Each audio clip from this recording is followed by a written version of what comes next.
So now I'm going to show you how to create text to speech in the CapCut app. First you have to open up the app. Here I already opened up a project. From here we just move to the text box that we want to edit. Then we click on the text box. Then here we have text to speech.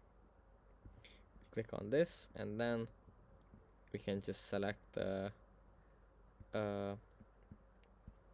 voice which we want to use, and then it's going to speak the text that the text box has.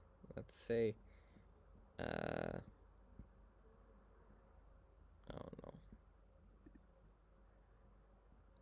we can select one and then click on generate default speech. text. Yeah, that's basically it for this video. I hope it was helpful for you guys, and I'll see you in the next one.